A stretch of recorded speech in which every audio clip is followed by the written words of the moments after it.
ಉಸಿರಲೆ ಪ್ರೀತಿಯ ಮೆರವಣಿಗೆ ಎಂದೆ ನಾನು, ಪ್ರೀತಿಯೇ ಉಸಿರ ಬರವಣಿಗೆ ಅಂದೆ ನೀನು.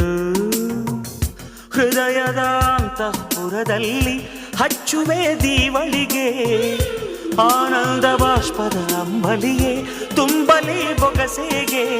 ಚಲಿಸೊರುತ್ತುವ ನೀವಳಿಸಿ ಗುರುತಿಗಿಟ್ಟ ರೂಪಸಿ, ಮರೆಯ ಮಾತುಗಳಲ್ಲವೇ ಅಲ್ಲ.